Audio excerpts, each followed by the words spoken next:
Muito boa noite, senhoras e senhores, sejam todos bem-vindos a mais uma Imersão RV, que este ano e este mês tenho o prazer de falar sobre o tema...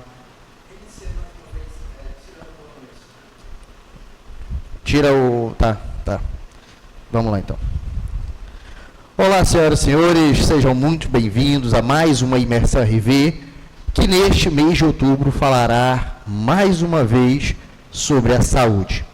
E esse ano nós temos como tema, temos como cerne deste debate, tratar dos desafios e perspectivas da saúde pública e da saúde privada no Brasil. Sobretudo nós que já atravessamos uma pandemia com o SUS, que teve toda uma retaguarda, hospitais particulares que se prepararam e clínicas que se prepararam para receber, e hoje, vencido este caos, como é que hoje eles estão se ordenando, como é que hoje está sendo pensado, quais são as lições que se tiraram da pandemia, e ninguém melhor para falar sobre esses dois assuntos hoje do que os nossos dois convidados. Primeiro, eu gostaria de convidar o Dr. Eduardo Costa, ele que é médico com pós-graduação em administração hospitalar, pós-graduação em gestão pública. Seja bem-vindo, doutor Eduardo. Ex-deputado federal, ex-deputado estadual e atual secretário de Estado de Turismo do Estado do Pará. Muito bem-vindo, primeiramente, muito obrigado por ter aceito esse convite. O quero senhor tem toda essa admiração. William, quero agradecer, dizer que a gente fica muito feliz em poder ter essa participação aqui. E é algo que realmente para mim é muito novo, né? Eu não sabia que o escritório Ramos e Valadão tinha esse, vamos dizer, esse serviço, né? E a gente fica muito grato em poder estar aqui compartilhando informações que são importantes. Muito obrigado. Convido ainda a doutora D'Angela Marques, ela que é enfermeira, mestre em administração de serviços de saúde, atualmente é coordenadora de enfermagem, diretora administrativa do Espaço Vida, Clínica e Diagnóstico. Doutora D'Angela, muito obrigado por ter aceito esse convite e estar aqui conosco. Podem tomar os seus assentos, fiquem à vontade. Muito obrigada também. Obrigado, D'Angela. Como já fiz uma breve introdução, e falar de saúde talvez seja um dos temas mais ricos, mais vastos, e o nosso grande desafio hoje é conseguir compilar um pouco da saúde pública e privada, né, nesse curto espaço de tempo enquanto a gente vai conversar. Então, antes de mais nada, eu gostaria, embora talvez dispense apresentações, mas eu gostaria, e aí vou começar pelas mulheres, que se apresentassem e falasse um pouco, D'Angela, da tua experiência, a tua vivência à frente da saúde no teu exercício, na tua carreira. Muito obrigada pelo convite. Eu acho que é sempre bom, né, a gente trazer aos debates assuntos que no dia a dia às vezes geram certa polêmica, e trazer pessoas da área, né, que trabalham nesse dia a dia. Eu acho que isso é uma iniciativa muito louvável aí do escritório, né? E quando a gente pensa nesse escritório jurídico, aí a gente fica, nossa, que legal, né? Às vezes a gente da área da saúde acaba nem promovendo, né, esses debates. Então, como você já falou, eu sou enfermeira, tenho 20 anos de formação, já trabalhei 10 anos no serviço público e estou 10 anos no serviço privado, né? E 20 anos na educação como professora. Então, aí a gente tem uma experiência não só na parte assistencial, administrativa, mas também nessa parte de educação, formação de profissionais. Então, hoje eu estou realmente responsável pela parte administrativa do Espaço Vida. Espaço Vida Clínica e Diagnóstico hoje se torna uma rede de saúde, né, onde a gente tem expandido também aí para o interior. Castanhal conta com 3 unidades, não só com a parte de clínica, mas laboratórios, exames, e trazendo 3 unidades em Castanhal, e recentemente, agora no início de outubro, nós inauguramos uma unidade em Igarapé-Açu, né, Espaço Vida Diagnósticos em Igarapé-Açu também, levando aí essa saúde de qualidade também, né, para o interior do estado. Muito bacana. Doutor Eduardo, por gentileza. Doutor William, eu fico muito grato em estar participando, como eu já disse. Quero saudar a D'Angela, parabenizar pelo serviço que o Espaço Vida tem prestado à saúde aqui do município de Castanhal e do entorno de Castanhal, porque são unidades de saúde que atendem muita gente de fora, né, do entorno de Castanhal. E a gente fica também feliz por ainda estar no exercício da profissão. como você disse, eu estou secretário de Estado de Turismo aqui no estado do Pará, mas mantenho a minha profissão como médico. Inclusive, acabei de sair do meu consultório. Passei o dia atendendo hoje, porque eu tinha uma demanda que estava reprimida. Mas mantenho o meu exercício, não apenas agora, mantive quando era deputado estadual, quando fui deputado federal, sempre tirava um diazinho que eu pudesse atender essa minha demanda. E eu sempre dizia nas minhas falas que talvez na política ela é sempre uma coisa muito transitória, né? É muito passageira. Mas a minha profissão como médico, eu acredito que eu vá exercer até o último dia da minha vida. Porque faço com gosto, faço com amor, e tudo que a gente faz com amor, acho que a gente faz bem feito, né? Isso para mim é muito importante. Nós sabemos das dificuldades, eu acho que é importante a gente aqui conversar sobre as dificuldades, justamente que hoje a saúde, no contexto geral, não só a saúde privada, mas como pública, ela vem passando, né? Houve uma grande evolução, mas hoje ainda temos muitas dificuldades que devem ser superadas. Eu acho que esse deve ser o tema da nossa discussão aqui. Perfeito, perfeito. D'Angela, ao longo desses 10 anos na vida pública, agora 10 anos à frente da saúde particular, nos conte um pouco quais são os desafios que tu tens enfrentado, sobretudo porque quando a gente faz esse recorte de 10 anos, e eu acredito que esse é um recorte temporal que marcará a história brasileira e do mundo, né? É o antes-pandemia e pós-pandemia, né? Então, nos fale um pouco dessa tua experiência ao longo desses 10 anos e quais são os desafios hoje que tu enfrenta à frente dessa coordenação da enfermagem e da gestão de uma clínica particular. Acho assim, que independente de ser privado ou público, os desafios são sempre grandes, né? Porque trabalhar na área da saúde é sempre muito complexo. Você lida com a vida, com o bem maior das pessoas. É uma coisa que eu falo muito no treinamento de funcionários, a gente lida com o momento frágil das pessoas. Uhum. Então, a gente precisa ter aí uma equipe treinada, uma equipe sensível. Como você falou, nós temos o antes e o depois da pandemia, né? Então, nós tínhamos um cenário bem diferente. E eu digo que a gente aprendeu muito com a pandemia. Eu acho que a pandemia ela trouxe o despertar na área da saúde para as tecnologias, para as coisas mais digitais, para sistema. Eu digo que saúde não é muito ligado, né? Eu acho que é um dos segmentos assim que menos evoluiu mesmo ou acompanhou algumas coisas. Às vezes a gente vai em um hospital e os sistemas são ainda não tão bem estabelecidos, né? A gente às vezes não consegue colocar muito bem os processos, porque ainda é aquela coisa de atender, só atender, né? E a saúde a gente precisa estabelecer processos. Então, assim, os principais desafios que eu acho dentro da saúde são estabelecimentos de processo, treinamento de equipe, tornar a equipe mais sensível. A gente que atua no interior, trazer profissionais qualificados até o interior. A gente tem uma grande quantidade de profissionais na capital, mas muitas vezes, né, quando a gente fala, é o interior, e aí a gente está no interior do estado, apesar de ser uma região metropolitana castanhal, mas ainda tem esse desafio, né, de pegar um trânsito, então trazer esse profissional, mantê-lo, né, dentro de uma agenda. Então, existe assim, diversos coisas dentro da administração que a gente precisa cuidar. Tem a parte técnica, né, temos os nossos funcionários, temos a parte de treinamento, temos a tecnologia que a gente precisa começar a expandir, temos hoje cada vez mais os usos de redes sociais.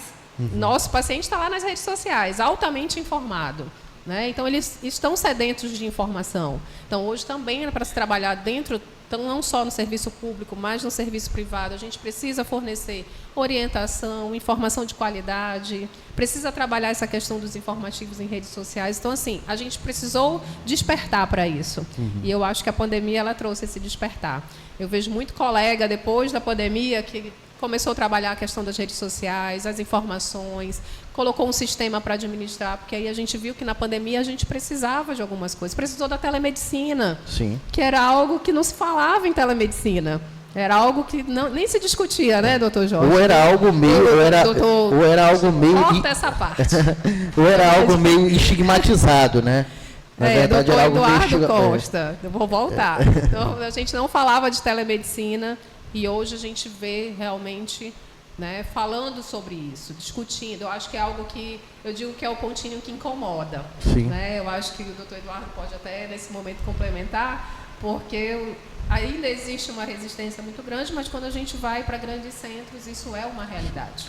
Né? Para a gente ter uma noção, o Brasil, ano passado, realizou mais de 30 mil consultas online. Né? Então, a gente, às vezes, vê que isso não é uma realidade, talvez, do nosso estado. Eu diria até um pouco mais. Eu acho que as próprias profissões mais tradicionais, como a medicina, sobretudo, ela ainda tem um pouco daquele tradicionalismo e via com certo estigma e preconceito a questão do digital, a presença em uma rede social, né? E hoje está vindo. Mas aí como é que é lidar com isso e também uma vedação de mercantilização?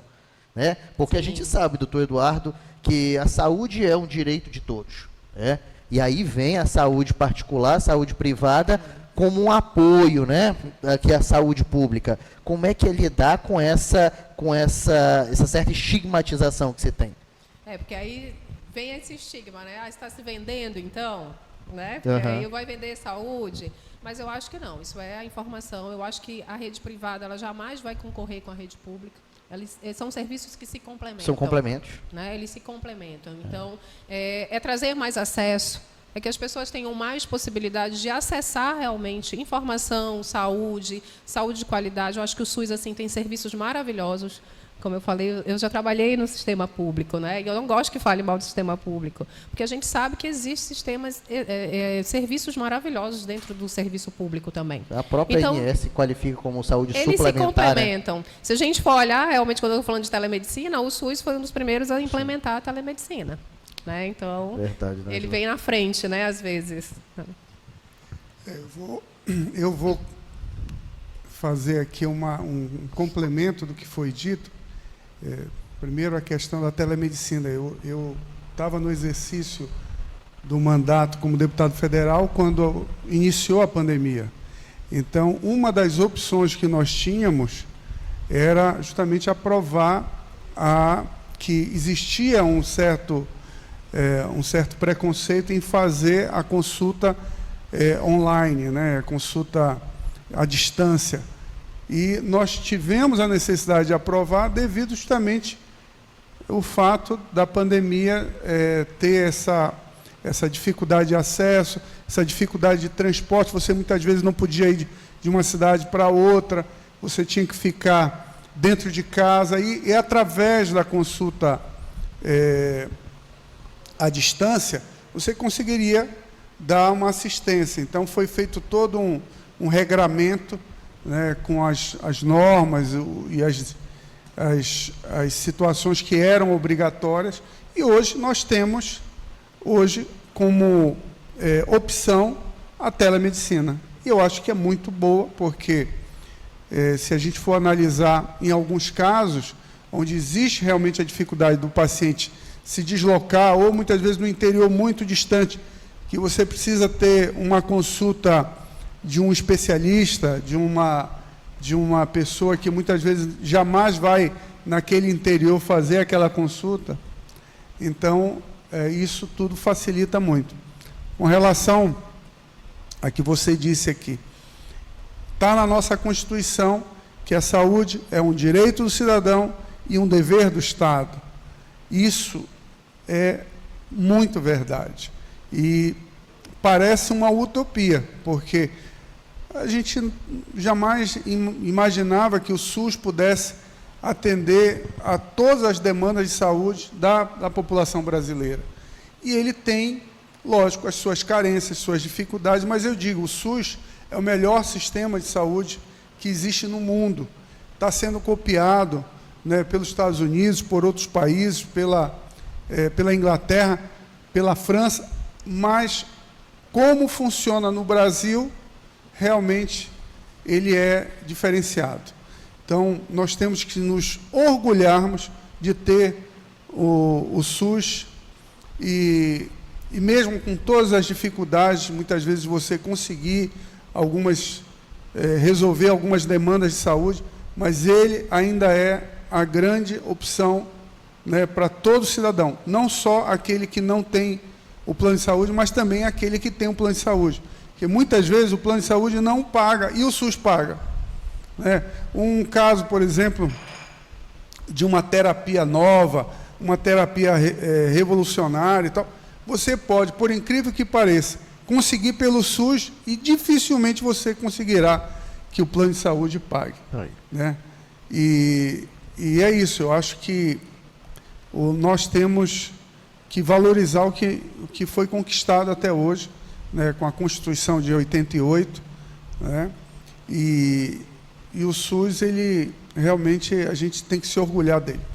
Então, Eduardo, eu vou até um pouco além, porque o senhor é um homem público que já exerceu mandatos públicos, seja à frente como deputado estadual na Assembleia Legislativa, seja no Congresso Nacional, e para além de tudo, o senhor é médico, atuante, como o senhor bem ressaltou. Quais foram e quais são os grandes desafios enfrentados, sobretudo ao longo dessa sua carreira parlamentar, na efetivação das políticas públicas de saúde no Brasil? Eu acho que o principal desafio é fazer com que o cidadão conquiste o direito que ele tem, que está escrito na Constituição. O principal desafio é fazer com que as pessoas possam alcançar esse direito. E muitas vezes isso é difícil, porque nem o cidadão conhece os seus direitos, muitas vezes. Né? A maioria das pessoas, a gente vê aí nos interiores, quando se inicia o processo eleitoral, eu até fico feliz, porque fica todo mundo bonzinho, né? E aí vem o candidato querendo ajudar, aí o candidato a vereador quer dar um exame.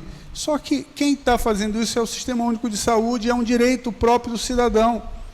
Muitas vezes o cidadão não acha que aquilo, não, foi o vereador que conseguiu, foi o candidato a prefeito que conseguiu, foi o fulano, o secretário que conseguiu. Não, é um direito dele, ele tem o direito, ele muitas vezes não conhece o direito que tem. E eu acho que um dos principais desafios é fazer o cidadão conquistar o seu direito. Os direitos que estão escritos, como dizia o nosso antigo presidente, nas 4 linhas da Constituição. É verdade. E quando a gente fala de saúde, implementação de saúde, nós temos, né, como diria, vários Brasis, né? Porque uma coisa é a saúde pública em São Paulo, em que nós temos um interior muito próximo, né, assim, a dimensão geográfica. Agora, como é que é implementar saúde pública aqui na região amazônica? Né? Os desafios, eu imagino que são outros, né? O custo da Amazônia, amazônico, é muito diferente, né, da região sul e sudeste, né, porque onde tudo é próximo, tudo é fácil, muitas vezes os acessos, você não tem as limitações que nós temos aqui. Você levar um profissional que, eu acho que a doutora D'Angela deve ter essa dificuldade, trazer para Castanhal, que é próximo da região metropolitana, já é difícil. Você trazer um especialista, uma pessoa que tenha residência médica, para trazer esse profissional para Castanhal, que é pouco mais de 1 hora, já é difícil. Agora imagina esse cidadão ir para Afuá, para Chaves, para Breves, ir lá para São Geraldo do Araguaia, lá para... Não vai, é difícil, né? Então, as nossas dificuldades aqui são diferentes e bem diferentes das dificuldades que a gente vê no sul e sudeste. Mas o que ocorre é uma diferença enorme da densidade, da distribuição de profissionais no nosso estado.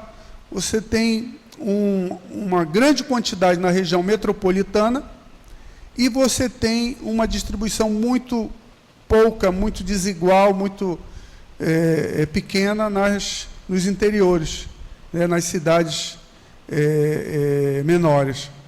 Então, essa distribuição de profissionais, ela é talvez uma das grandes dificuldades que nós temos aqui na nossa região.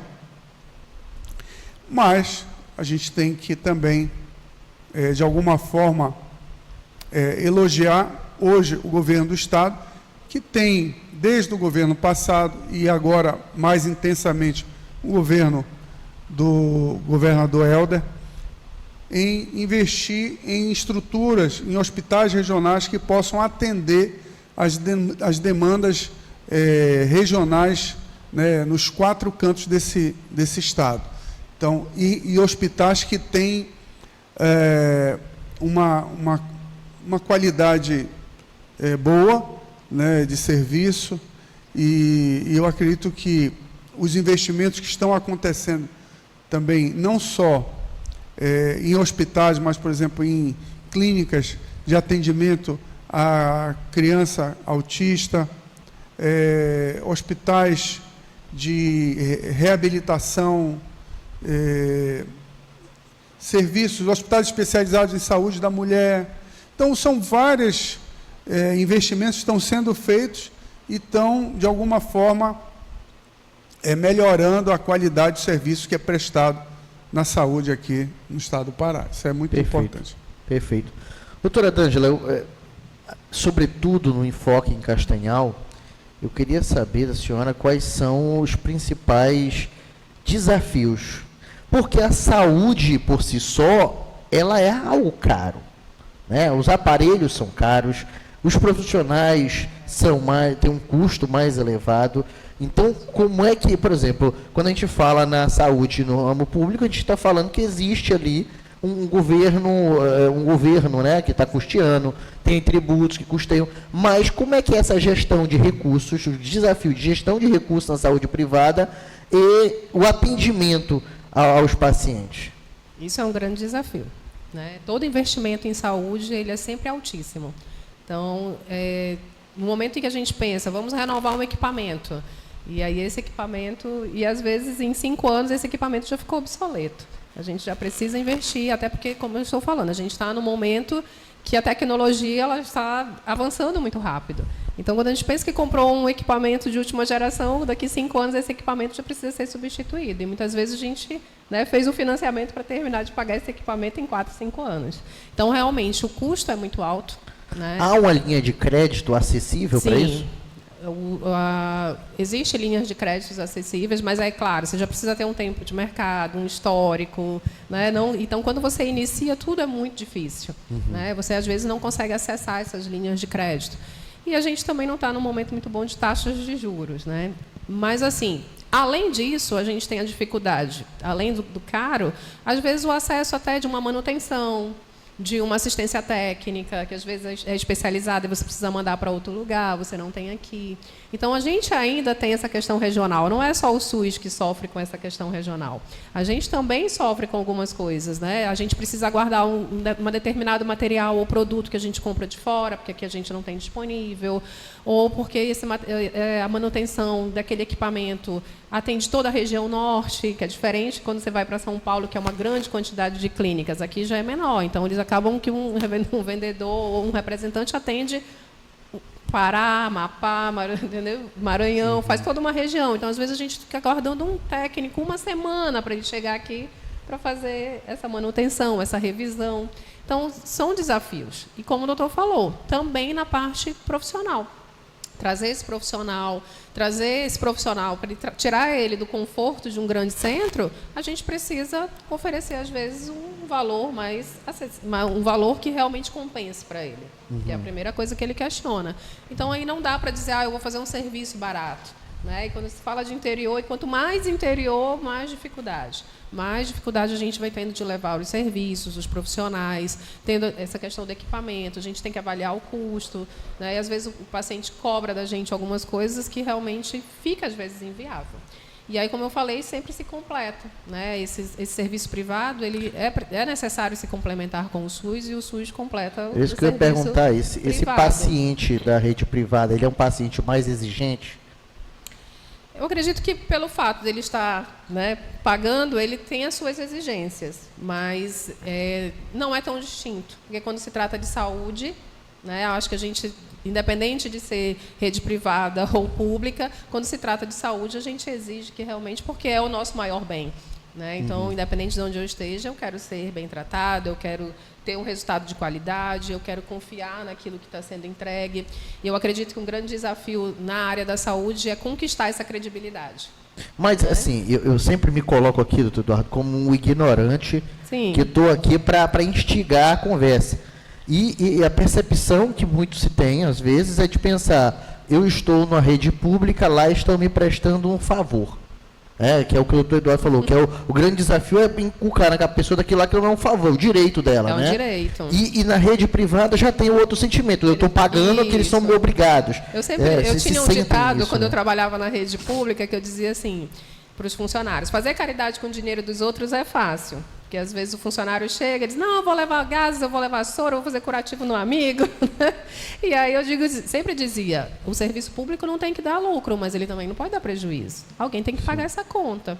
Então, é a mesma situação no serviço privado. Claro que ele não é o mesmo fim, né? Tem o seu fim lucrativo, e aí a gente precisa estar todo o tempo fazendo reinvestimento, precisa todo o tempo estar investindo em estrutura, todo o tempo investindo em um novo equipamento, porque é isso que atrai o meu cliente. Ele realmente vai ser atraído por uma empresa que ele verifica que, nossa, eles fazem investimento, eles estão buscando novas tecnologias, eles têm um sistema legal de confirmação de agenda, eles conseguem fazer o agendamento online. Então, hoje, o nosso cliente está muito antenado nisso. Buscando comodidade. Né? Comodidade, não, a gente recebe todo o preparo via WhatsApp, responde rápido esse WhatsApp, eles mandam as suas informações pelo e-mail. Então, isso atrai o cliente. Perfeito. Ele entende que a gente tem essa preocupação, que a gente busca essa qualidade, que a gente está realmente antenado com aquilo que o mercado hoje exige. E a gente precisa atender essa exigência, essa necessidade do cliente. Então, ele quer resposta, ele quer que o telefone seja atendido, que o WhatsApp seja respondido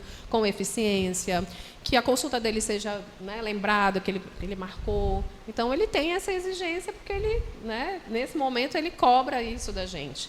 E aí, eu acredito que essa parte de tecnologia é algo que precisa ser muito bem investido, né? E não só na rede privada, a rede pública também. Eu acho que ainda falta não é nem investimento, eu acho que é colocar para funcionar, né? A gente sabe que o serviço público ele tem também aí muitos sistemas excelentes, um sistema de vacina, vários sistemas. E na rede privada é a mesma coisa. A gente precisa trabalhar esses sistemas, precisa trabalhar essa questão mesmo de dar essa visibilidade para o cliente de que a gente tem tecnologia, né? Sim. E a gente precisa estar sempre tecnológico, né? Doutor Eduardo, o senhor que, sobretudo, tem uma atuação muito grande aqui em Castanhal e em Capanema, eu queria que o senhor nos falasse um pouco mais sobre as dificuldades e os grandes avanços da saúde no município de Castanhal. Né? Castanhal, hoje, ele conta com um hospital regional, ele conta com um hospital municipal, ele conta com a UPA. Então, eu queria que o senhor explicasse um pouco mais, para quem nos assiste, qual é o papel de cada um desses hospitais e se hoje Castanhal ela já é um eixo da saúde, se hoje ele já é referência, ou se ainda continua muito subserviente, necessário, de tudo que tinha aqui tem que mandar para Belém, tem que remanejar e arrumar leite no Metropolitano, nesses outros hospitais.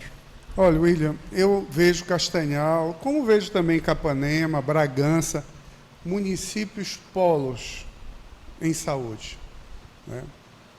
E isso é bom, de uma certa forma, mas para o município, ou seja, para a prefeitura, talvez gere um custo muito elevado, por ser polo, por ter ofertas de serviço.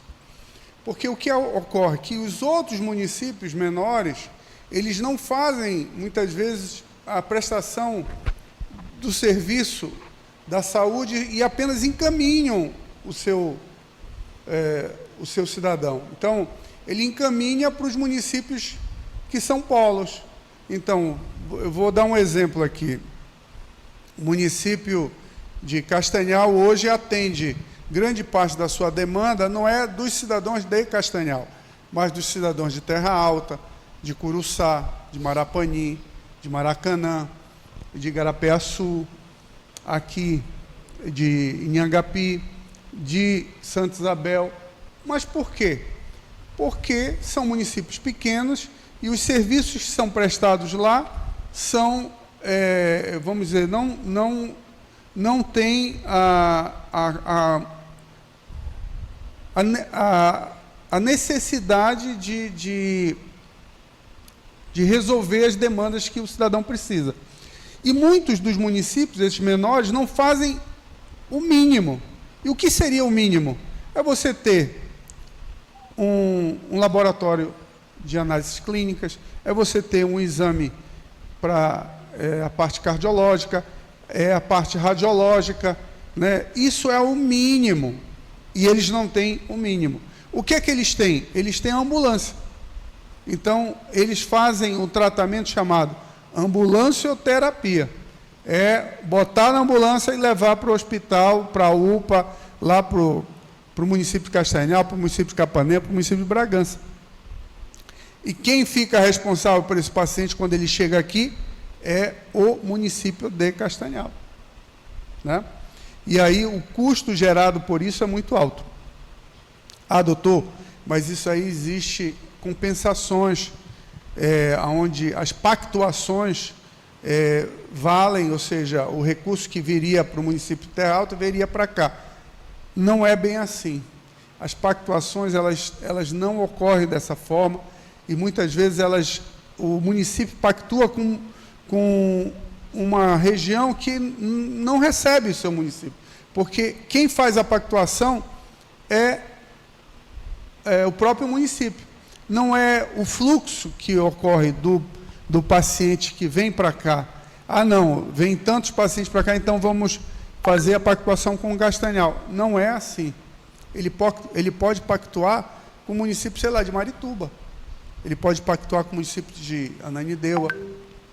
Entendeu? Mas o paciente vem para cá. Isso não existe uma compensação. Então, temos essa questão dessas dificuldades que muitas vezes os municípios polos têm. Eu poderia citar, já que a gente estava falando sobre custo, né, da saúde, uma das coisas que onera bastante a saúde chama-se judicialização. Sim. A judicialização da saúde. Porque hoje, se eu tenho direito, eu corro atrás do meu direito. Então, quem tem recurso, quem tem muitas vezes condições e conhecimento, ele busca um escritório de advocacia e vai atrás do seu direito. Ou seja, se ele quer a cirurgia tal, ele vai conseguir a cirurgia tal. Se ele quer o remédio tal, ele vai conseguir o remédio tal, né? Isso faz com que o sistema se obrigue, né, a atender aquela demanda. E muitas vezes os mais humildes, que não têm esse conhecimento, não têm condições de contratar um escritório, um advogado, eles não conseguem. Não. Essas questões que obrigam o sistema a atender demandas que muitas vezes são demandas de custo elevadíssimos, né? Por exemplo, uma medicação que só é utilizada nos Estados Unidos para o tratamento de, sei lá, uma doença qualquer. Se o cidadão quer aquela medicação, ele entra com um pedido, judicializa, o juiz autoriza, com a penalidade de que, se o secretário de saúde não atender essa demanda, ele vai ser preso. E é assim que acontece. Esse o senhor tocou um dos pontos em que eu mais gosto de estudar. O mestrado, acho que foi uma das coisas que a gente mais enfrentou, foi a questão de orçamento. E essa é uma coisa muito boa de se falar, porque quando a gente fala de saúde pública, ela trabalha também dentro de um orçamento. Não é porque é pública que não tem um caixa, não exista algo ali. Isso que o senhor falou é de uma fundamental importância. Eu tenho o polo Castanhal, mas para o gestor isso é uma dor de cabeça, porque ele tem que gerir recursos. Como atuar com essa demanda não prevista? Né? Então a judicialização, ela traz muito isso. Eu lembro que, não sei se foi o ano passado, que o ministro Barroso deferiu uma liminar determinando que o SUS comprasse um remédio milionário, né? E aí a criança tomou o remédio, 10 dias depois veio a óbito. E aí suscitou essa discussão sobre a reserva do mínimo, né? Porque, e aí, quantas crianças não daria para ter atendido com aquela medicação? Aí vem, mas qual é o valor de uma vida? Então é muito complicado, sobretudo, o senhor que atua nessa área, como gerir esse recurso público, né? Que é tão escasso para atender o maior número de pessoas, né? E muitas vezes remédios que ainda não estão autorizados pela agência reguladora de saúde, que é a Anvisa, para utilizarem aqui no Brasil.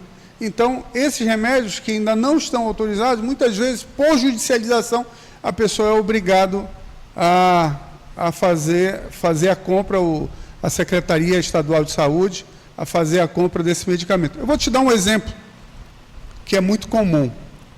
As medicações à base de canabidiol, que é o cannabis medicinal. Essa medicação é muito utilizada em várias patologias. Então, em crianças com epilepsia repetitiva, autismo, crianças que têm paralisia, pacientes com Parkinson, né, Alzheimer. Então, são utilizados em vários, mas é uma medicação que ainda não existe a comprovação científica dessa utilização, né? Mas as pessoas usam. E grande parte dessa medicação é judicializada. E são poucas associações de pacientes aqui no Brasil que produzem esse medicamento. E eles estão trabalhando seguros por um mandato, né, de segurança que lhe dão o direito de produzir esses medicamentos para atender as demandas. Olha, eu conheci uma dessas associações de pacientes, que é a Abraça Esperança, lá em João Pessoa. Para você ter uma ideia, quando eu estive lá, eles tinham 40 mil pacientes. Caramba! Que eles atendiam essas demandas. Mas, olha, um remédio à base de canabidiol no exterior custa $2.500, um frascozinho pequeno. E eles fabricavam por R$300. Entendeu? Então,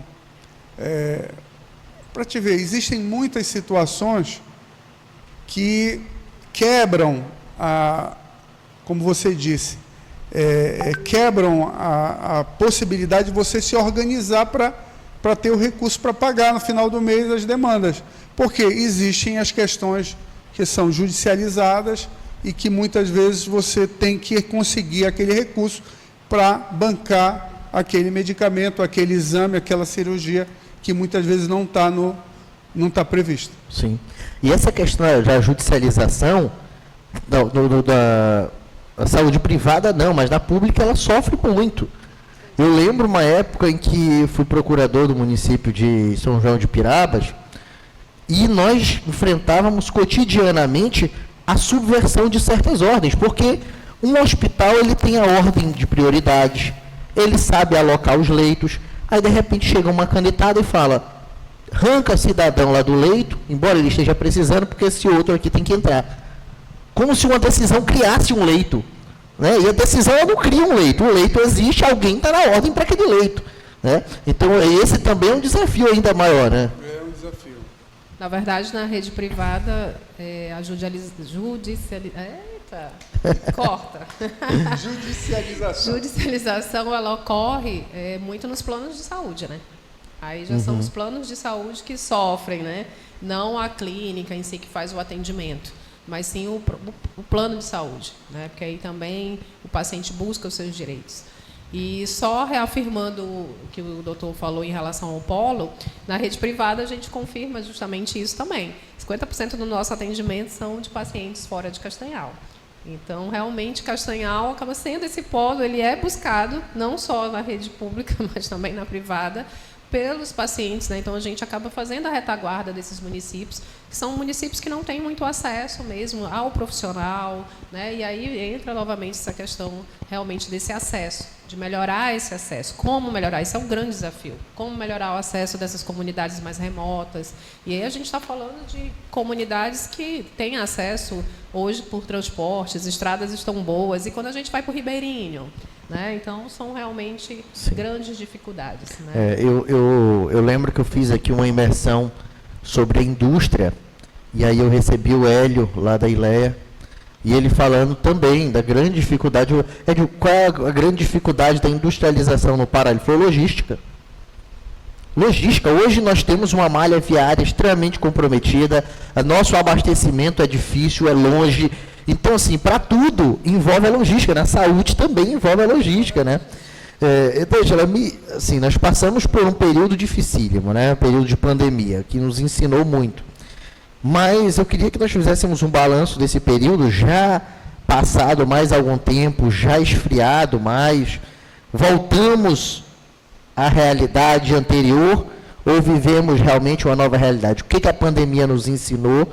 E qual foi o grande legado deixado por essa pandemia de aprendizado, né, para a nossa saúde pública? Jamais igual, né? Acho que ninguém saiu da pandemia igual, acho que nenhum setor, né? E a saúde está dentro desse patamar. A gente realmente precisou se reinventar. Eu digo que a gente viveu uma doença em tempo real. O que é a doença em tempo real? Ninguém sabe de nada. Né? Então, todo dia saiu uma decisão nova, um decreto novo, um parecer novo, e a gente precisava se adaptar diariamente a essas necessidades. E eu lembro que, na época, a gente ficou muito na dúvida, fecha ou não fecha? Né? E aí eu lembro que os planos de saúde fizeram contato com a gente, disseram, não fecha, vocês precisam atender nossos pacientes leves, nossos casos, isso não, tudo vai para o hospital? Não vai tudo para o hospital. As clínicas precisam continuar abertas, vocês precisam atender nossas urgências. Então, na época, a gente precisou realmente fazer algumas adaptações, continuou atendendo, mas, como eu disse, foi algo que trouxe uma reflexão muito grande, eu acho que para todos os segmentos, a questão da importância da tecnologia, a questão da importância das inovações, né? Se tornou mais redes sociais mesmo. Eu estava comentando antes de começar a entrevista sobre essa questão de marketing, redes sociais. Hoje a gente vê muito profissional de saúde nas redes sociais. Às vezes o próprio paciente busca a gente porque ele viu o profissional. Não, eu quero me consultar com determinado profissional porque ele tem mais de 100 mil seguidores. Tem, né? Isso mesmo? Tem, eles ligam, né, para a gente. E aí a gente viu que a pandemia ela trouxe muito isso, porque as pessoas em casa começaram a se comunicar por tecnologia, por videochamadas, por videoconferência, né? E cada vez mais eu acho que a rede social ela trouxe esse benefício. E aí é muito engraçado, porque às vezes a gente oferece, nós temos determinado... Não, mas eu quero aquele determinado profissional, porque eu vi ele, né, fazendo uma palestra, porque eu vi ele falando nas redes sociais, porque eu vi o conteúdo que ele produziu. Né? Então, hoje, muito realmente, bacana. Eu acho que o profissional da área da saúde, a gente vai precisar absorver isso, ainda muito tímido, mas eu acho que a pandemia trouxe isso. Né? Trouxe também essa reflexão do que é urgente, do que não é, de estruturação mesmo. Né? Depois da pandemia, a gente precisou aí fazer muitas avaliações e eu acho que trouxe um aprendizado muito grande. Na verdade, trouxe um legado muito grande, realmente, muito nessa parte de desenvolvimento de tecnologia, enfim, né? Que eu acho que ainda era muito tímido, mas depois da pandemia isso realmente deu uma boa melhorada. Verdade. Doutor Eduardo, é muito importante, assim como a D'Angela falou, que nós reconheçamos os grandes avanços que houve em políticas públicas na área de saúde no Brasil, sobretudo pós-pandemia. E eu queria que o senhor falasse agora para a gente algumas políticas que o senhor considera eficazes, né, na promoção da saúde pública brasileira. Olha, eu vejo que uma das grandes conquistas que nós tivemos foi essa questão das vacinas, né?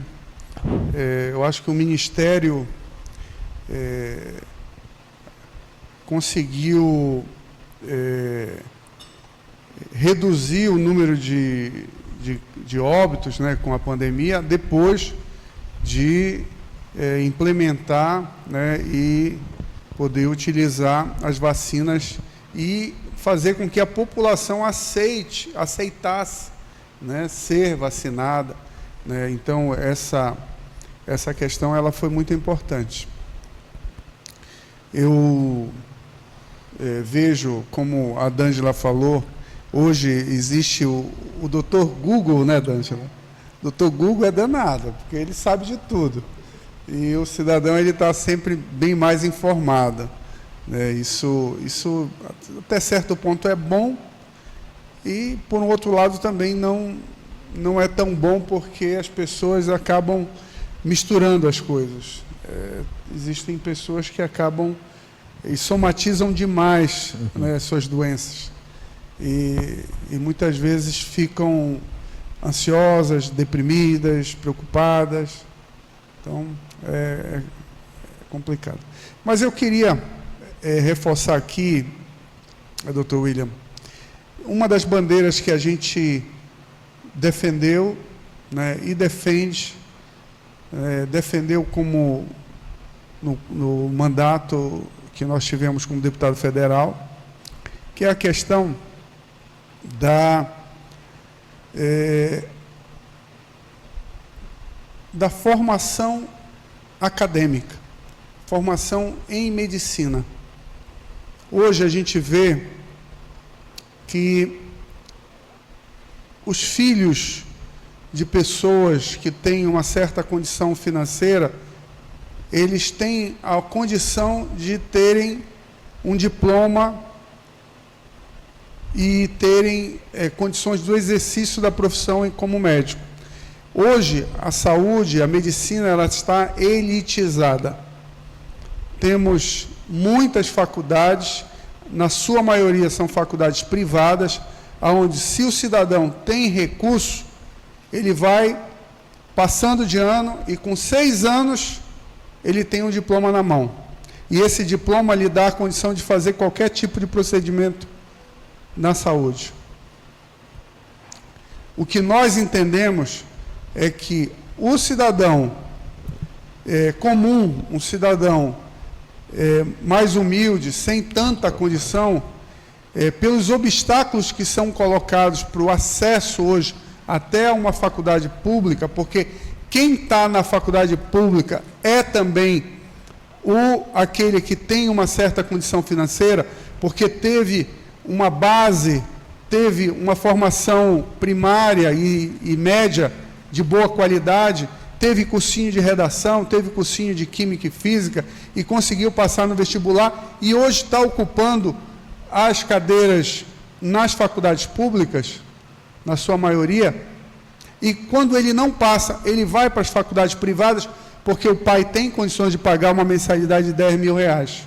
Então, hoje, os médicos que o Brasil hoje está formando, são médicos de famílias com condição, famílias bastardas. Então, qual a minha visão e qual a solução que aqueles que têm o sonho de exercerem a medicina, quais as opções que eles tiveram? É buscar a sua formação lá fora, na Argentina, no Paraguai, na Bolívia, no Uruguai.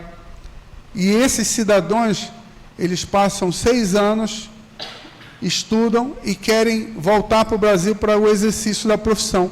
E nós não podemos cercear esse direito, não podemos tirar o direito dessas pessoas poderem mostrar que aprenderam e que têm condições no exercício da profissão. E foi uma das bandeiras que nós defendemos lá no Congresso, porque desde 2017 não havia a prova do Revalida. E nós somos um dos autores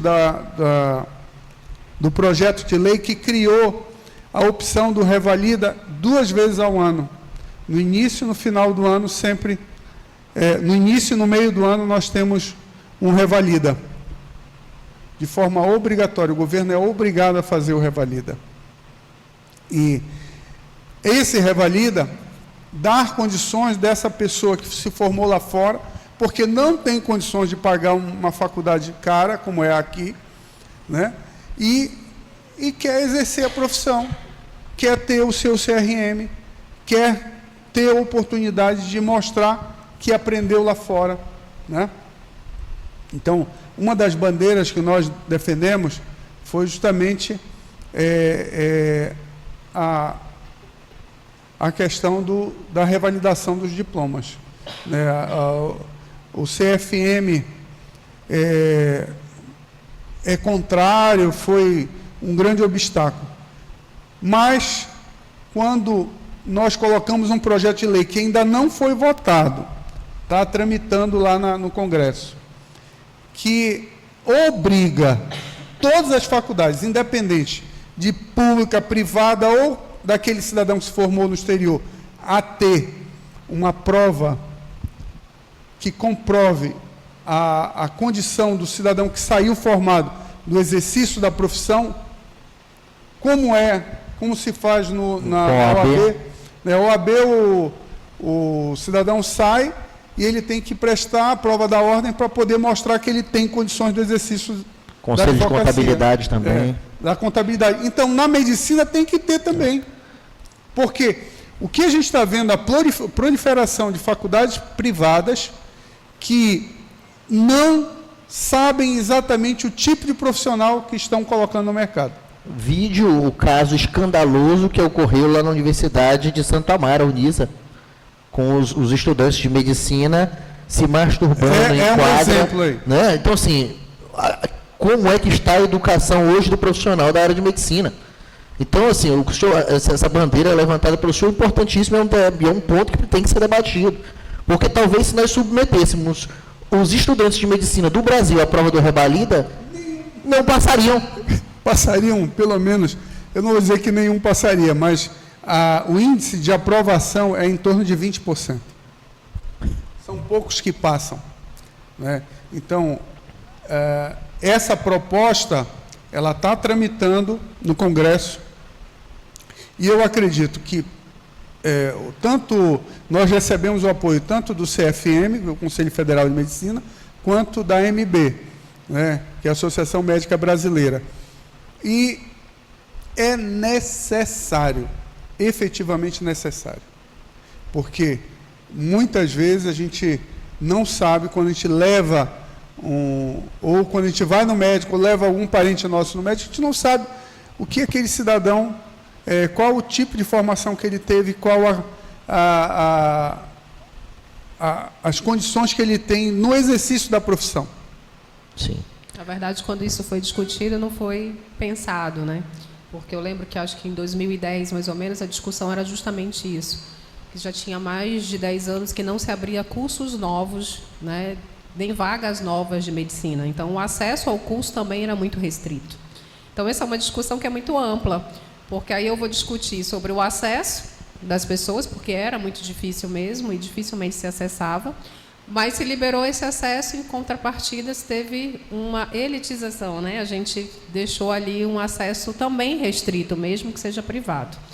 E aí essa é uma grande discussão, porque quando se discutiu que abriria esses novos cursos, novas vagas, todo mundo achava que seria em universidades públicas, e não que seriam para esses convênios e faculdades privadas. Mas aí a gente, ao mesmo tempo, vê que a educação ela precisa ser ampliada, né? Eu sempre digo isso, que eu preciso ampliar, eu preciso ter mais profissionais. E aí a discussão é justamente essa, eu não vou fazer restrição, mas eu tenho que avaliar esses profissionais. Aí eu não acho que é só medicina. A gente vai aí para o leque de todas as profissões, né? Hoje o acesso ele é bem mais... O grande problema, doutora, é que na medicina as consequências elas são muito maiores. Mas então... aí quando eu olho também farmácia, enfermagem, são todos profissionais que lidam Mas eu acho que a oferta desses cursos são maiores. E da medicina, e esse é um ponto do Eduardo tratou que eu acho importante, é de falar que a medicina, nós temos poucos profissionais, no Brasil o acesso é limitado. E ainda temos um CFM que briga para tentar restringir o acesso do brasileiro que se profissionalizou fora. Isso. E aí não tem uma proposta de contornar isso, porque, por exemplo, Digamos que surgisse uma política pública que falasse, olha, em vez do revalida, o profissional que vier de fora, ele precisa passar 2 anos de estágio probatório em um interior. William, o que você falou aqui foi justamente o que nós fizemos aqui no estado do Pará. Nós, o governador Helder, juntamente com a Faculdade Estadual de Medicina, criou o primeiro revalida estadual do Brasil. Desculpa, não foi o primeiro. Já havia em outro estado. Mas foi um dos primeiros. Então, hoje, já estamos no 3º ou 4º ano da prova e já existe justamente essa exigência. Quando o cidadão passa com uma média, que é a média realmente necessária, ele passa, ele pode exercer, ele leva o CRM dele, ele pode exercer em qualquer lugar aqui. Mas vamos dizer que ele não passe com a média necessária. Esses alunos que não vão passar, eles são obrigados a ficar 1 ano, sendo acompanhado pela Faculdade Estadual de Medicina, com os preceptores, e fazem o exercício da sua profissão nos interiores, aqui no estado do Pará, durante 1 ano, sobre acompanhamento dos preceptores da Faculdade Estadual de Medicina. Isso é uma forma também de melhorar a distribuição dos médicos nessas cidades menores, né, dando oportunidade para que essas cidades possam ter um profissional no exercício da profissão de medicina. Perfeito. E essa é uma ideia sensacional, né? Porque a gente interioriza a medicina, né? É um revalida que dá condições do cidadão que se formou lá fora revalidar o seu diploma aqui no estado do Pará. Perfeito. É muito, muito bom. Eu acho que são políticas... e é quando, justamente, eu acho que a gente evolui, é quando a gente para de ficar brigando. Não, revalida... Não, então vamos buscar outros meios, né? Parece que a guerra é sempre o sim e não. E não é esse o intuito, né? Nós temos uma área carente de profissionais e nós temos um curso que ainda é frequentado por uma elite brasileira. Ponto. Isso é fato. Ainda tem restrição, né, para se abrir novas vagas. Né? Sim. Então ninguém pode abrir um curso de medicina. Vou abrir como se abre todos os outros, né? Tem que ter uma licença própria. E a grande maioria que foi aberto, como tu falou, também na rede privada, que tem um custo elevado, né? Agora, pouca gente consegue explicar por que o custo tão elevado. Por que um aluno de direito paga, na sua formação, numa faculdade de excelência, como, sei lá, a CESUPA, sei lá, R$2.000 e poucos, R$2.300, que é o que eu pago para minha filha, que faz direito na CESUPA. E, na mesma faculdade de CESUPA, o aluno de medicina é R$10.000. Né? Então, mas por que esse custo tão elevado? Qual é uma explicação?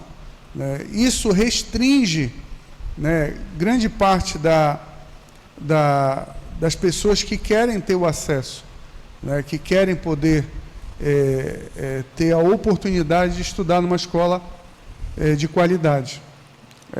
Realmente é complicado. Olha, doutor Eduardo, muito boa pergunta, e eu queria realmente saber a resposta. O que é que justifica?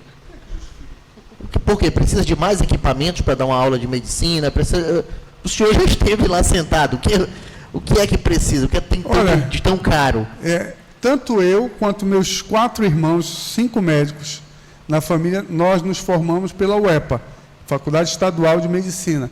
E não tivemos custo, porque é uma faculdade do Estado. Não pagamos pela nossa formação. E é uma faculdade extremamente boa, né? Faculdade Estadual de Medicina do Estado do Pará. E assim, mas por que nós estávamos na UEPA? Porque tivemos a oportunidade de uma boa formação primária, porque tivemos uma boa oportunidade de uma formação a nível médio, fizemos cursinho de biologia, cursinho de redação, cursinho disso, daquilo, aquilo outro, e passamos no vestibular, porque tivemos essa oportunidade, né? Na verdade, o que eles justificam é que os laboratórios são caros, né? A aula de um médico é muito mais cara, porque para ele deixar o seu consultório para dar aula, ele precisa ter essa compensação de remuneração. A estrutura hoje para um curso de medicina ela é diferente, né? Então, por exemplo, quando eu também fiz estadual, você também. Então, no laboratório a gente trabalhava com cadáver humano. Agora não se trabalha mais com cadáver humano. É tudo tecnologia virtual, né? Tudo mudou. Então, eles dizem que essas peças anatômicas, toda essa tecnologia ela é muito cara. Essa é a justificativa, né? Além do profissional mesmo para a formação. Mas olha, eu estive, quando eu estava nessa discussão do Revalida, eu fui visitar esses países. Fui no Paraguai, fui na Bolívia. O acesso é mais eu fácil. fui na faculdade e vi toda essa parte tecnológica, faculdades que são prédios, todas muito bem estruturadas e com uma mensalidade de R$500. E parece aqui no Brasil, sobretudo o CFM quer nos fazer crer, quando eles falam nas faculdades argentinas, parece que é algo de fundo de quintal, parece que estão tendo aula dentro de uma salinha lá, em um kitnet. Não é essa a realidade. Não. Olha, pode até existir algum caso, entendeu? Mas o que eu vi lá, das faculdades que eu tive a oportunidade de visitar, todas foram faculdades de alto padrão. Isso mesmo. E falar em saúde, não tem como a gente falar, já caminhando para o nosso fecho, sobre a saúde suplementar, saúde desenvolvida aí pelos planos de saúde. Então, eu queria saber, primeiramente, a opinião do Dr. Eduardo sobre o papel dos planos de saúde na efetivação da saúde no Brasil. Olha, nós acreditamos que existe a necessidade, né, porque hoje o custo é elevado, né? Então, aqueles que têm condições, ou mesmo os funcionários, servidores que têm direito a um plano de saúde, né, como é o caso do plano dos servidores do Estado, que tem o IASEP, servidores dos bancos. Então, se existe a condição de você ter essa facilidade, você consegue, através do seu plano, você tem condições de remunerar de forma mais digna, um valor mais dentro da realidade, do que propriamente o Sistema Único de Saúde, que muitas vezes a remuneração ela é muito abaixo do que é aquilo que a gente visualiza. Gostaria, né? E eu acho que é fundamental, é importante. Os planos de saúde, eles são... eles fazem parte dessa engrenagem, onde cada um tem a sua participação, né, dentro desse contexto, e é importante a gente valorizar também os planos de saúde, que também passam por dificuldade, passam por questões que a gente conversou aqui, questão da judicialização, como foi dito, questão da depreciação de custos, de valores, de serviços, né? Muitas vezes aparece um exame novo, uma tecnologia nova, e os planos são adequados, tem que se adequar àquilo, né? Então, existe toda uma política que envolve essa saúde suplementar. Inclusive, eles não têm a autonomia de elevar o preço por conta própria, então eles têm todo um controle, né, do governo, que autoriza ou não o aumento dos valores, dos preços, né? Então, é normal. Lógico que, muitas vezes, o cidadão que vai envelhecendo, o custo para manter aquele cidadão dentro do plano é mais caro. Né? É diferente de você aumentar o custo geral do plano. Sim. Isso aí só ocorre ano a ano, quando o governo autoriza, né? Então, eles têm a sua participação dentro do contexto e é fundamental que a gente valorize, que a gente possa cada vez mais incentivar que exista mais opções, mais condições.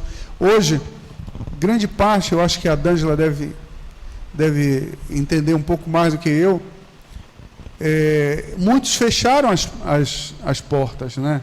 Então, tem plano aí que não aceita o cidadão, aceita só empresas, né? Então, eles têm também uma série de situações que acabam bloqueando. Não é tão simples você ter um plano de saúde. E a gente tem visto muitos, inclusive várias cooperativas da Unimed falindo em alguns lugares do Brasil. E eu queria, inclusive, eu acho que a D'Angela pode falar melhor do que eu, mas existem planos que não são planos, são cartões de desconto, né? Então, por exemplo, tem gente que fala que é plano de saúde. Não, eu tenho um plano, nosso plano aqui lhe dá e tal, você paga a mensalidade e tal. Mas o que ele faz? O que esse plano faz? Ele vai lá na clínica, na Espaço Vida, por sinal, uma excelente empresa, presta um serviço de qualidade. Ele vai e conversa com a doutora D'Angela. Doutora, olha, eu tenho aqui tantas vidas. A senhora consegue me dar um desconto se eu encaminhar essas vidas para a senhora? Eu disse, não, eu dou um desconto. Eu vou te dar aí 30% sobre todos os serviços. Pô, beleza. Aí ele começa a dizer que a clínica Espaço Vida tem convênio com ele. Então, ele vende como se fosse um plano de saúde, mas não é. É um plano de desconto. É uma negociação que ele usa todos, vamos dizer, uma funerária ou uma instituição que tenha muitas vidas, então ele usa o quantitativo que ele tem para negociar e fechar um preço diferenciado para essas pessoas. Mas não é plano de saúde. É diferente de você ter um plano de saúde, né? Existem planos, como por exemplo a Unimed, que tem um tipo diferenciado de serviço que a gente chama coparticipação, né? Que é justamente, ela entra com uma parte do recurso e o cidadão entra com uma outra parte. É diferente daquele cartão de desconto, né? Mas eu acho que a D'Angela sabe mais do que eu sobre isso. E antes de passar a fala para a doutora D'Angela, eu só gostaria de perguntar se tu levantou um ponto que eu fiquei na dúvida. Os profissionais de saúde que estão na rede pública são remunerados pelo SUS. Hoje, a tabela do SUS que ele paga para esses profissionais é inferior ao que os planos pagam? Porque uma das queixas que a gente sempre ouve dos profissionais é que os planos de saúde pagam muito baixo. Olha, deixa eu explicar hoje. Grande parte dos serviços, dos hospitais que atendem o sistema de saúde, eles não atendem pela tabela do SUS, porque a tabela do SUS já tem mais de 20 anos que não é reajustada, né? Então, e não dá para reajustar. É quase impossível reajustar, né? Porque se você coloca R$1 a mais, fica quase que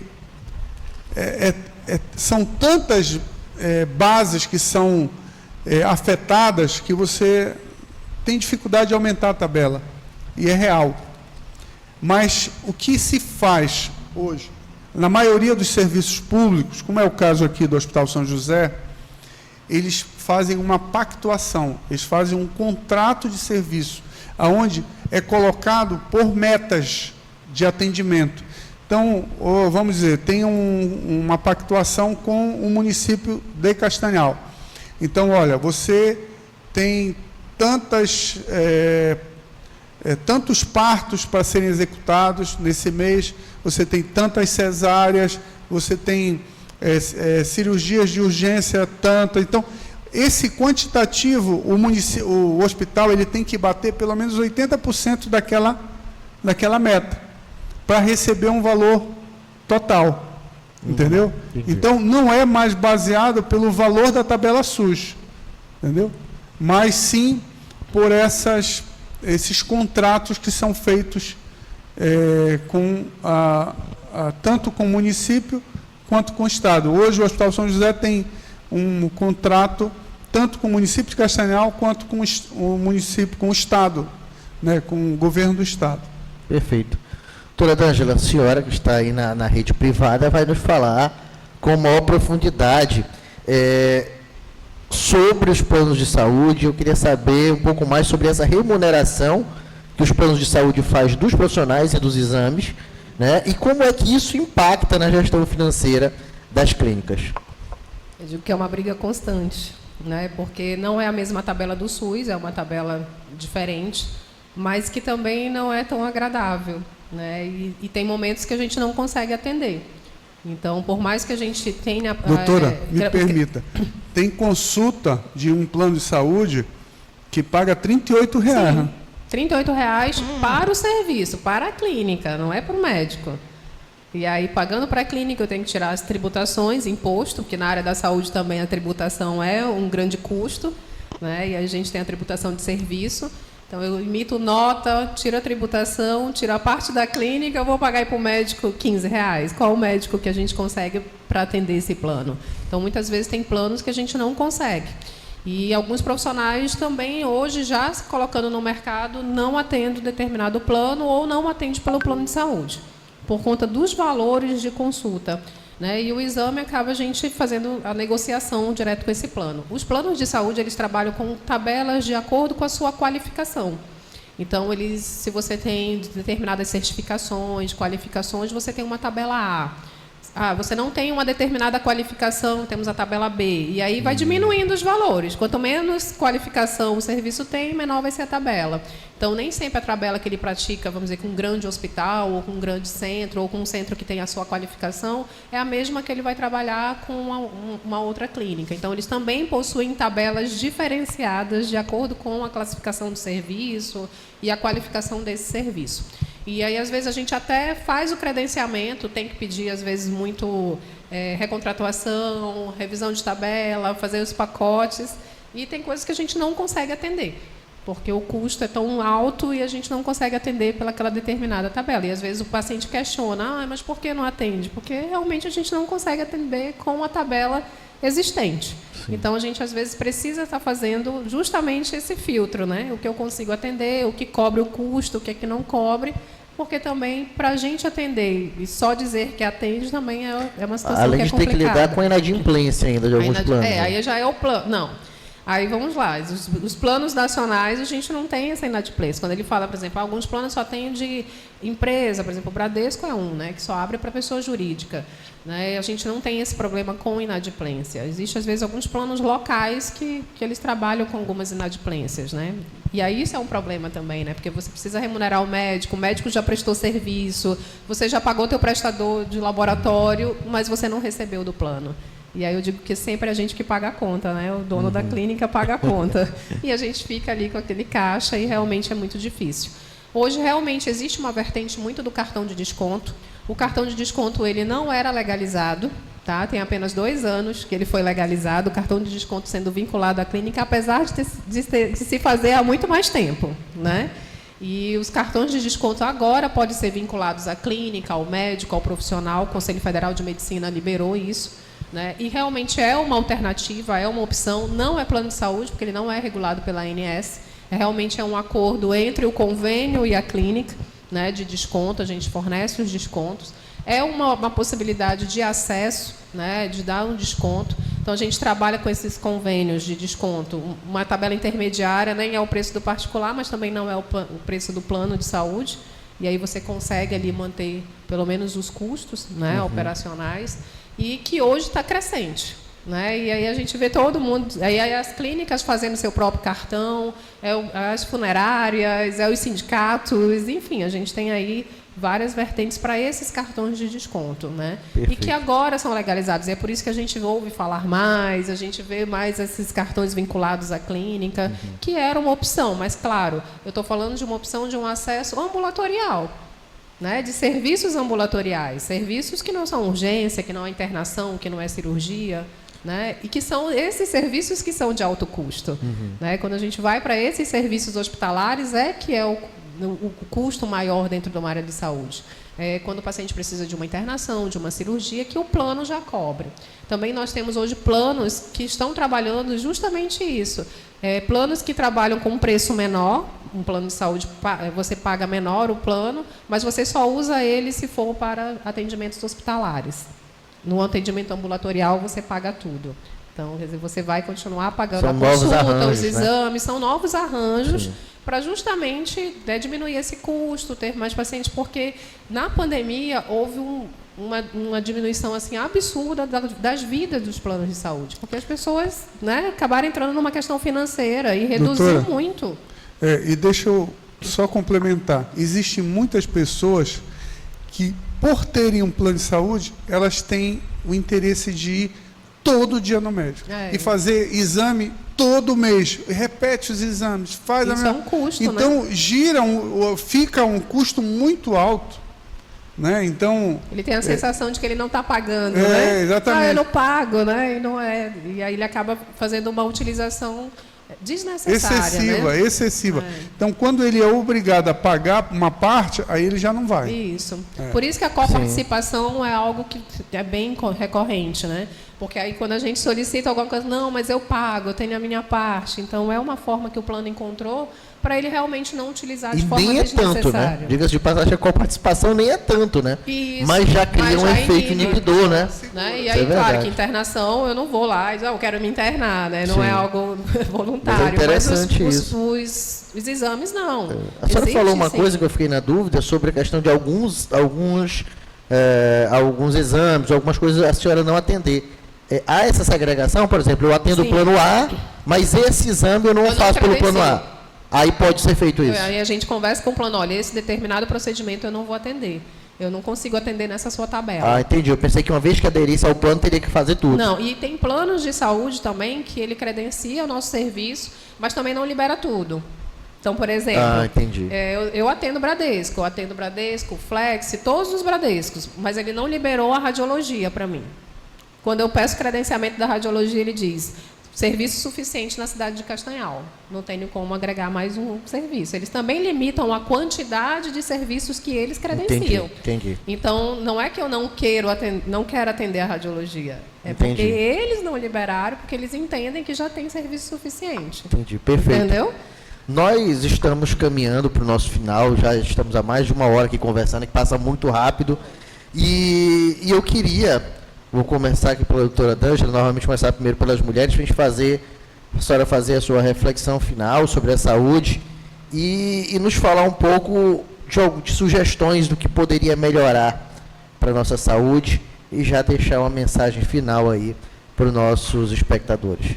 Eu acho que na saúde o mais importante é o comprometimento, né? Acho que todo mundo precisa ser muito compromissado. É o compromisso com o bem maior do outro, né? Que é a saúde. Então, esse termo, acho que compromisso, respeito, responsabilidade dentro da área da saúde é o que traz o diferencial. É o que deixa a gente realmente ser mais conhecido, ter a credibilidade dentro do mercado, né? E eu quero agradecer também, né, esse momento de discussão, de falar um pouquinho mais do nosso dia a dia, porque às vezes, né, quando o paciente chega e ele não conhece esse fluxo ou esse dia a dia e ele acaba às vezes, né, não sabe que o plano não libera ou que existe os seus, né, as suas dificuldades, né? Então quando a gente fala, o equipamento está quebrado, mas poxa, por que não conserta? Às vezes é porque não é tão fácil assim. Esse acesso não é tão fácil, né? E eu digo mais, perdoe, mas é esse justamente o intuito da imersão. É de aproximar. É que as pessoas compreendam como funciona a gestão pelo lado de dentro. Então, existe, né, as suas dificuldades, como todo negócio. Né? Tem a sua dificuldade de gestão, de treinamento de pessoas, tem essa dificuldade mesmo de adesão mesmo, né? Às vezes até mesmo dos próprios colaboradores, médicos, prestadores, né, para esse atendimento de qualidade. Então, deixo como sugestão mesmo o compromisso, né? A gente que tenha compromisso, respeito, responsabilidade com o próximo, com o cliente, com o paciente, né? E eu acho que isso é importante dentro da saúde. Muito obrigado. Doutor Eduardo, com o senhor agora, fazer as suas reflexões finais e deixar para a gente algumas sugestões de aprimoramento aí também da nossa saúde pública brasileira. Eu queria agradecer, né? Agradecer a oportunidade, o espaço, o bate-papo gostoso, porque foi 1 hora, mas a gente não sente, né? É um momento que a gente tem aqui de conversar, colocar nossas ideias, um pouco do nosso trabalho. É fantástico. Quero parabenizar o escritório e também a você, William, que conduz de uma forma muito fluida, muito natural esse bate-papo. Agradecer também a nossa amiga D'Angela, parabenizar pelo seu trabalho, pela clínica. E assim, o que eu poderia dizer para finalizar seria justamente a condição de tentar humanizar um pouco mais o atendimento, principalmente das pessoas que procuram o sistema de saúde público, né, onde muitas vezes são tratadas como números, como número de referência para transferência, tal. E são pessoas. E cada pessoa tem a sua história, tem a sua carência, tem a sua necessidade, tem as suas aflições. Então, eu acho que o que nós temos que buscar é tentar humanizar um pouco o sistema.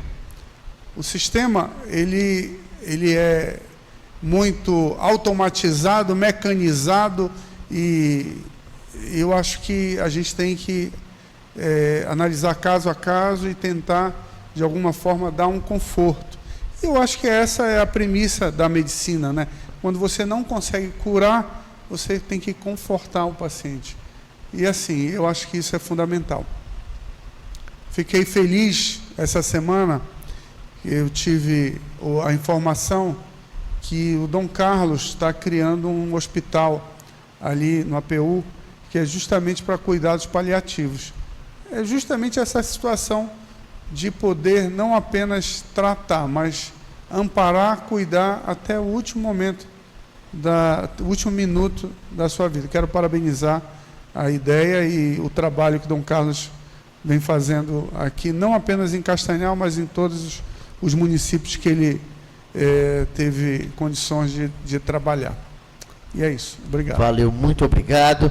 Aqui a gente tem uma lembrancinha, vou pedir aqui para o Daniel trazer para a gente. Uma singela lembrancinha aos nossos debatedores, tá? Para a D'Angela, para o Eduardo. Muito obrigado mais uma vez. Para a D'Angela, muito obrigado. Obrigado também, tá? E gostaria de agradecer a todos que nos assistiram, todos que estiveram conosco ao longo deste bate-papo. E gostaria de poder convidar vocês para continuar acompanhando o nosso canal no YouTube, continuar acompanhando nossas redes sociais. E a ideia da Imersão RV é isso. Eu acho que desde o momento em que nós lançamos com esse intuito de romper ou extrapolar os muros de um escritório de advocacia e levar um pouco mais de conhecimento e entregar um pouco mais de compromisso social, nós temos entregue por meio da Imersão, que com debates sempre de alto nível, com convidados sempre muito importantes e experientes e que sempre se dedicam muito. Então, muito obrigado mais uma vez, doutora D'Angela, doutor Eduardo, e a você que está nos assistindo agora aí do outro lado. Valeu, até a próxima.